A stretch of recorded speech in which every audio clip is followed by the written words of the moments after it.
Morning voice എന്ന പ്രതിദിന വചനധ്യാന പരമ്പരയിലേക്ക് ഏവർക്കും സ്വാഗതം. നിൻമുഖത്തു നിന്നു തൂകുന്ന മൊഴിയെന്റെ താപമിന്നു നീക്കിടുന്നു നായക. നിൻമുഖത്തു നിന്നു തൂകുന്ന മൊഴിയെന്റെ താപമിന്നു നീക്കിടുന്നു നായക. നിന്നതി മൃദുവായ കൈയിനാൽ എന്നെ നീ തടവുന്നു രക്ഷണം. കണ്ണുനീരുകളാകവെ ഒഴിഞ്ഞുന്നതാനന്ദം വന്നിടുന്നുമേ. നിന്നതി മൃദുവായ കൈയിനാൽ എന്നെ നീ തടവുന്നു രക്ഷണം. കണ്ണുനീരുകളാകവെ ഒഴിഞ്ഞുന്നതാനന്ദം വന്നിടുന്നുമേ. എന്നവിടെ വന്നു ചേരും ഞാൻ മമകാന്ത നിന്നെ വന്നു കണ്ടു വാഞ്ച തീരുവാൻ. ഇന്ന് നമ്മോട് ധ്യാനചിന്ത പങ്കുവയ്ക്കുന്നത് സുശേഷകൻ ജോമോൻ ജോസഫ് വെച്ചൂച്ചിറ. പ്രാർത്ഥനയോട് ശ്രമിച്ചാലും. ദൈവനാമത്തിന് മഹത്വമുണ്ടാകട്ടെ. മോർണിംഗ് വോയിസിന്റെ ശ്രോതാക്കളായ പ്രിയപ്പെട്ടവർക്ക് യേശുക്രിസ്തുവിന്റെ നാമത്തിൽ സ്നേഹവന്ദനം. ഇന്നത്തെ ചിന്തയ്ക്ക് ആധാരമായി ലൂക്കോസിന്റെ സുവിശേഷം 16-ാം അധ്യായം അതിന്റെ 15-ാമത്തെ വാക്യം വായിക്കുകയാണ്.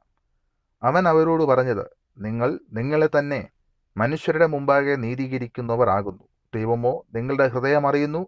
മനുഷ്യരുടെ ഇടയിൽ ഉന്നതമായത് ദൈവത്തിന് മുമ്പാകെ അറപ്പത്രേ.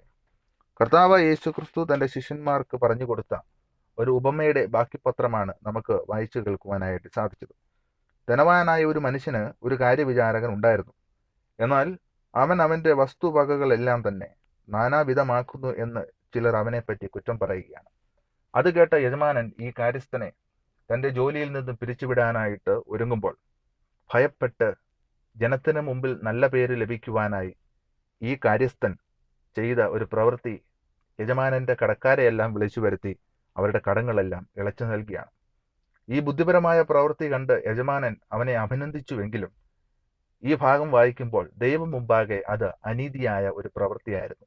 കാരണം ഈ മനുഷ്യൻ യജമാനന്റെ നന്മയ്ക്ക് വേണ്ടിയല്ല പ്രവർത്തിച്ചത്, പിന്നെയോ തന്റെ ലാഭത്തിന് വേണ്ടി, തന്റെ സ്വാർത്ഥ താല്പര്യത്തിന് വേണ്ടി ആണ് ഈ വ്യക്തി, ഈ കാര്യസ്ഥൻ ഇത്തരത്തിൽ ഒരു പ്രവൃത്തി ചെയ്തത്. ഈ കാര്യം, ഈ ഉപമ ഇന്നത്തെ ലോകത്തിന്റെ, പ്രത്യേകിച്ച് ദൈവജനത്തിന്റെ വ്യക്തമായ അവസ്ഥയുടെ ഒരു നേർക്കാഴ്ചയാണ്. കാരണം മനുഷ്യരെ പ്രസാദിപ്പിക്കുന്ന ദൈവമക്കളുടെ എണ്ണം ഇന്ന് വർദ്ധിച്ചു വരികയാണ്. മറ്റുള്ളവരെ സന്തോഷിപ്പിക്കുന്ന, പ്രസാദിപ്പിക്കുന്ന കാര്യങ്ങൾ പ്രവർത്തിക്കുന്നതും പറയുന്നതും നല്ല കാര്യമാണ്. എങ്കിലും സ്വാർത്ഥ താല്പര്യത്തോടും ദുരുദ്ദേശത്തോടും കൂടി നാം അത് ചെയ്യുമ്പോൾ അത് ദൈവം മുമ്പാകെ അനീതിയായ പ്രവൃത്തിയാണ്. പ്രത്യേകിച്ച് നാം പ്രാരംഭത്തിൽ വായിച്ചതുപോലെ അത് ദൈവം മുമ്പാകെ അറപ്പുളവാക്കുന്ന പ്രവൃത്തിയാണ്. ദാവീദിന്റെ അഭിഷേകത്തോട് ബന്ധപ്പെട്ട് ശമൂവേൽ യാത്ര തിരിക്കുമ്പോൾ വലിയവനായ ദൈവം ശമൂവേലിനോട് ഇങ്ങനെ പറയുന്നു, മനുഷ്യർ കണ്ണിന് കാണുന്നതാണ് നോക്കുന്നത്, എന്നാൽ ദൈവം ഹൃദയത്തെ തൂക്കി നോക്കുന്നു. അതുകൊണ്ടാണ് 12-ാം സങ്കീർത്തനത്തിൽ ദാവീദ് ഇങ്ങനെ വിലപിക്കുന്നത്, രക്ഷിക്കണമേ, ഭക്തന്മാർ ഇല്ലാതെ പോകുന്നു. ദാവീദ് ദൈവത്തോട് നിലവിളിക്കുകയാണ്. ഇന്ന് ദൈവമക്കൾ അനേകരുണ്ടെങ്കിലും ഭക്തന്മാർ, വിശ്വസ്തന്മാർ ദൈവജനത്തിന്റെ ഇടയിൽ കുറഞ്ഞു വന്നുകൊണ്ടേ ഇരിക്കുകയാണ്.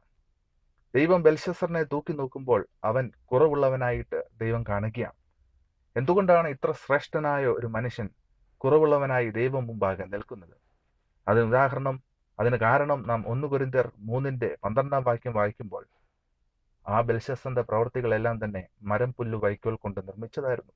അവന്റെ പ്രവൃത്തികൾ മനുഷ്യരുടെ മുമ്പാകെ വലുതായിരുന്നു. ഭീമാകാരമായ പ്രവൃത്തികൾക്ക് ഉടമയാണ് ഈ മനുഷ്യൻ. എന്നാൽ ദൈവം അത് തൂക്കി നോക്കിയപ്പോൾ അതെല്ലാം വെന്തുപോകുകയാണ്. പലപ്പോഴും നാമും നമ്മുടെ പ്രവൃത്തികളും ദൈവം മുമ്പാകെ വരുമ്പോൾ നാം ചെയ്യുന്ന പ്രവൃത്തികൾ, നാം പറയുന്ന കാര്യങ്ങൾ അത് മനുഷ്യരുടെ മുമ്പാകെ വലുതാണെങ്കിലും ദൈവം മുമ്പാകെ അത് വട്ടഭൂജ്യമായിട്ട് തീരുകയാണ്. അതുകൊണ്ട് നമ്മുടെ ജീവിതത്തിൽ നാം ഇന്ന് ചെയ്യേണ്ടുന്ന ഏറ്റവും അത്യന്താപേക്ഷിതമായ കാര്യം ദൈവത്തെ പ്രസാദിപ്പിക്കുന്നവരായിട്ട്, ദൈവനാമ മഹത്വത്തിനായിട്ട് നമ്മുടെ ജീവിതങ്ങൾ ഒഴിഞ്ഞു വെക്കണം എന്നുള്ളതാണ്. ഗലാത്യർക്ക് എഴുതിയ ലേഖനം 1-ാം അധ്യായം അതിന്റെ 10-ാം വാക്യം വായിക്കുമ്പോൾ അപ്പോസ്തലനായ പൗലോസ് ഇങ്ങനെ പറയുകയാണ്, ഞാൻ മനുഷ്യനെ പ്രസാദിപ്പിക്കുന്നുവെങ്കിൽ ക്രിസ്തുവിന്റെ ദാസനായിരിക്കുക. ദൈവത്തിന്റെ ദാസന്മാരായ, ദൈവത്തിന്റെ മക്കളായ നാം ഓരോരുത്തരും ഈ ഭൂമിയിൽ ജീവിക്കുമ്പോൾ ഇന്ന് നമ്മുടെ ഹൃദയത്തിലേക്ക്, നമ്മുടെ ജീവിതത്തിലേക്ക് ഒരു തിരിഞ്ഞുനോട്ടം വളരെ അത്യാവശ്യമാണ്.